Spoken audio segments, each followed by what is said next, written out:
आज हम सूजी और आलू से बहुत ही लाजवाब नाश्ता बना करके तैयार करेंगे। सिर्फ 2 चम्मच तेल में ये स्वादिष्ट नाश्ता बन करके तैयार हो जाएगा। इसे बनाना बहुत आसान है। एक बार आप ये रेसिपी ट्राई कीजिएगा, आपको भी ये रेसिपी बहुत पसंद आएगी। नमस्ते दोस्तों, स्वागत है आपका श्याम रसोई में। तो चलिए शुरू करते हैं बनाना। तो ये स्वादिष्ट सूजी आलू का नाश्ता बनाने के लिए मैंने एक बाउल में 1.5 कप सूजी ली है। सूजी को मैंने मिक्सर में चलाकर पीस लिया था। सूजी या जिसे हम रवा भी कहते हैं। इसमें हम 1 कप दही डालेंगे। दही एकदम हल्का सा खट्टा लेंगे तो भी चलेगा। आधा कप मैंने यहाँ पर पानी लिया है। दही और पानी को सूजी के साथ बढ़िया से मिक्स कर दीजिए। ये देखिए एकदम स्मूथ बैटर हमारा बनकर के तैयार हो गया है। मैं यहाँ 1 छोटा चम्मच नमक डाल रही हूँ। आप अपने स्वाद के हिसाब से डाल सकते हो और इसे अच्छे से मिक्स कर देंगे। अब हम इसे ढककर कम से कम 20-25 मिनट के लिए रख देंगे ताकि सूजी अच्छे से फूल जाएगी। नाश्ते को स्टीम करने के लिए कढ़ाई में मैंने पानी डाल दिया है। इसमें हम स्टैंड रखेंगे। एक और स्टैंड रख रही हूँ ताकि प्लेट हमारी पानी से ऊपर रहे। 1 नींबू का टुकड़ा डाल देंगे ताकि स्टीमिंग से हमारा बर्तन काला ना हो। इधर हमें बैटर को रखे हुए लगभग 25 से 30 मिनट हो गए हैं। सूजी एकदम बढ़िया से फूल गई है। तो ये काफी गाढ़ा हो गया है बैटर। इसमें हम 3-4 चम्मच पानी डाल देंगे। बहुत ज्यादा पानी नहीं डालना है। हमें इसका वैसा ही बैटर तैयार करना है जैसे हम इडली के लिए तैयार करते हैं।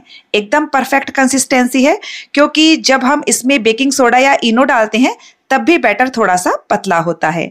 अब हम इस बैटर को 2 बराबर भाग में डिवाइड कर देंगे ताकि हमारे नाश्ते में ऊपर और नीचे की लेयर एकदम इक्वल आएगी। ये देखिए मैंने 2 बाउल में ये सूजी का बैटर निकाल दिया है। अब मैंने यहाँ इस तरह की स्टील की प्लेट ली है। इसे हम अच्छे से तेल से ग्रीस कर लेंगे। आप ये नाश्ता ढोकला प्लेट में या फिर केक टिन में बना सकते हो या फिर आप स्टील के डब्बे में भी बना सकते हो। अब हम 1 बाउल के बैटर में 1/4 छोटा चम्मच बेकिंग सोडा डालेंगे। उस पर थोड़ा सा पानी डाल देंगे। आप बेकिंग सोडा की जगह आधा छोटा चम्मच इनो भी डाल सकते हो। ये देखिए बैटर अच्छे से फूल गया है। तो अब हम ये बैटर ग्रीस की हुई प्लेट में निकाल देंगे और इसे अच्छे से फैला दीजिए। इधर देखिए पानी में भी अच्छा उबाल आ गया है। फ्लेम को मीडियम और हाई के बीच में रखेंगे और इसे हम 5 मिनट के लिए स्टीम करेंगे। हमें इसे स्टीम करते हुए 5 मिनट हो गए हैं। तो अब हम इस प्लेट को बाहर निकाल कर 5 मिनट के लिए थोड़ा सा ठंडा हो जाने देते हैं। तब तक हम आलू का मसाला बना लेते हैं। हमने यहाँ पर 4 मीडियम साइज के उबले हुए आलू लिए हैं। आलू को मैं इस तरह से फोक से तोड़ रही हूँ। आलू के थोड़े से चंक्स रहेंगे तो भी चलेगा। अब हमने यहाँ पर 4 बड़े चम्मच बारीक कटी हुई शिमला मिर्च ली है। मैं यहाँ पर प्याज का इस्तेमाल नहीं कर रही हूँ। आप चाहें तो बारीक कटा हुआ प्याज भी इसमें डाल सकते हो। 1 हरी मिर्च को बारीक कट करके लिया है और थोड़ा सा हरा धनिया डाल दिया है। 1 छोटा चम्मच कश्मीरी मिर्च का पाउडर लिया है। तीखी वाली मिर्च का मैंने इस्तेमाल नहीं किया है। आधा छोटा चम्मच भुना जीरा पाउडर, स्वाद के अनुसार नमक डाल दीजिए। 1 छोटा चम्मच चाट मसाला पाउडर लिया है। आप इसकी जगह आमचूर पाउडर ले सकते हो या फिर नींबू का रस भी डाल सकते हो। और 1 छोटा चम्मच मैं यहाँ पर पाव भाजी मसाला डाल रही हूँ। इससे बहुत ही बढ़िया टेस्ट आता है। आप पाव भाजी मसाला की जगह इसमें सांभर मसाला, मैगी मसाला या फिर पिज्जा सीजनिंग भी डाल सकते हो, जो भी आपको पसंद हो। मसालों को मिक्स करके टेस्ट करके देख लीजिए। कुछ मसाला कम लगे तो स्वाद के हिसाब से एडजस्ट कर लीजिए। और इधर मेरे पास हरे धनिये की चटनी है। ये हम इसके ऊपर लगा देंगे। आप हरे धनिये की चटनी की जगह टोमेटो केचप का इस्तेमाल भी कर सकते हो या आप इसके बिना भी बना सकते हो। मैंने हर तरीके से बनाया है। ये नाश्ता बहुत टेस्टी लगता है। अब हम इसके ऊपर ये आलू का मसाला स्प्रेड कर देंगे। ये देखिए इस तरह से मैंने सारा मसाला इसके ऊपर लगा दिया है। अब हम दूसरे बाउल वाले बैटर में भी 1/4 छोटा चम्मच बेकिंग सोडा डालकर इस पर पानी डालेंगे और इसे अच्छे से मिक्स कर लेते हैं।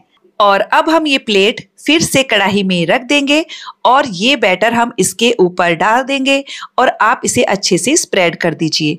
आप देख सकते हैं कि बैटर पतला नहीं है। पतला बैटर नहीं बनाना है, आपको इसी तरह का बनाना है जैसा आप वीडियो में देख रहे हो।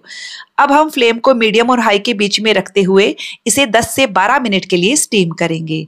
तो लगभग 11 मिनट हो गए हैं।